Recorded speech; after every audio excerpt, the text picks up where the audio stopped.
จะเห็นโฉมหน้าใหม่ของห้างในประเทศลาวตื่มพี่น้องเอ้ยนี่จะเป็นห้างที่เพิ่นตั้งเด่นตะงานอยู่ถนนไก่สอนพรหมวิหารพี่น้องเอ้ยนี่สบายดีทุกท่านต้อนรับสู่ช่องเขยพวนชาแนลวิดีโอนี้เขยพวนจะพาทุกคนมาชมบรรยากาศเนาะการก่อสร้างพี่น้องเอ้ยตึกอาคารในตัวเมืองนครหลวงวิจันทร์เนาะจุดนี้ก็จะเป็นอีกศูนย์การค้าหนึ่งเนี่ยที่กำลังจะเปิดตัวในไว้นี้พี่น้องเอ้ยที่ว่ายิ่งใหญ่โปรเจกต์ใหญ่แฮงพี่น้องเนาะในเครือของเพิ่นเนี่ยก็ถือว่ามีแต่บริษัทดังใหญ่ๆดังๆพี่น้องเอ้ยเนี่ยเพิ่นกำลังมีการก่อสร้างอยู่ในปัจจุบันนี้คาดการณ์ว่าจะมีการเปิดอย่างเป็นทางการในไว้นี้เนาะจากที่แอดได้เบิ่งในช่องทางโซเชียลเนาะจะมีการประกาศรับพนักงานพี่น้องเอ้ยเท่านั้นเนาะไผที่อยากเข้าเป็นพนักงานเนาะเข้ามาเป็นครอบครัวกับเพิ่นก็แนะนำเลยพี่น้องเนาะเข้าไปสมัครกับเพิ่นได้เพราะว่าเพิ่นประกาศมาก็ได้ว่ามีการต้องการเนาะหลายๆตำแหน่งเนาะหลายๆหน้าเวียกในปัจจุบันนี้ที่เพิ่นต้องการเนาะจากที่เพิ่นประกาศมาพี่น้องเอ้ยก็ถือว่าใหญ่พี่น้องเอ้ยปัจจุบันนี้ด้านหน้าเนี่ยก็มีการปรับหน้าทางกันเติมพี่น้องในปัจจุบันเนาะนี่เห็นบ่จะมีพนักงานเพิ่นกำลังมีการปรับเริ่มหน้าทางพี่น้องเอ้ยนี่จุดนี้นี่เห็นบ่นี่เพิ่นจะเอาดินมาใส่ตีพี่น้องเอ้ยคาดการว่าจะสำเร็จในไวๆนี้นะพี่น้องเนาะก็ถือว่าก็เป็นอีกห้างหนึ่งเนาะที่ใหญ่เนาะในตัวเมืองนครหลวงวิจันทร์นะนอกจากศูนย์การค้าเราไอเทคบ่จะเป็นผักสั้นบ่พี่น้องเนี่ยแล้วก็ต่อไปในอนาคตก็จะเป็นห้างแห่งนี้เลยพี่น้องเนาะที่ใหญ่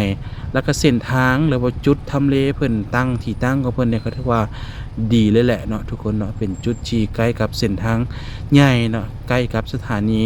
ของรถด่วนเมบีรถเมย์ BRT นะพี่น้องเนาะก็คือจุดด้านหน้านี่ด้านหน้าที่ทุกคนจะเห็นต่อไปเนี่ยก็จะเป็นตัวสถานี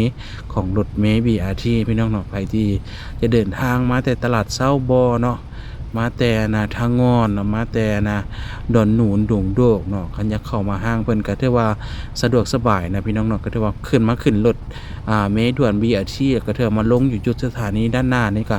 สามารถเข้าไปเลาะไปชมกันได้นะพี่น้องเนาะนี่จุดนี้ก็กำลังมีการปรับนะพี่น้องเอ้ยเนาะคาดการว่าจะสำเร็จในวัยนี้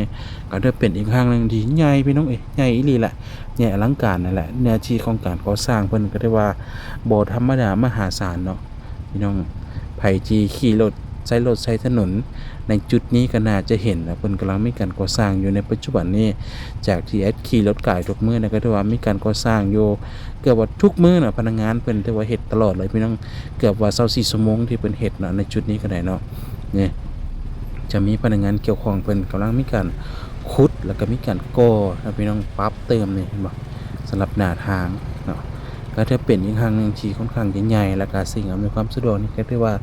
สมบูรณ์แบบนะพี่น้องเนาะครบสุดเห็นบ่พี่น้องใหญ่อีหลีพี่น้องเอ้ยนี่เห็นบ่ใหญ่อีหลีอีหลอพี่น้องเอ้ยนี่อุ้ยคาดว่าจะสำเร็จในไวๆนี้พี่น้องเอ้ยเนาะก็คือเบื้องซ้ายมือก็จะเป็นตัวสถานีของ BRT เนาะนี่เห็นบ่ถ้าว่าเพิ่นสร้างสำเร็จสมบูรณ์นี่ก็สามารถ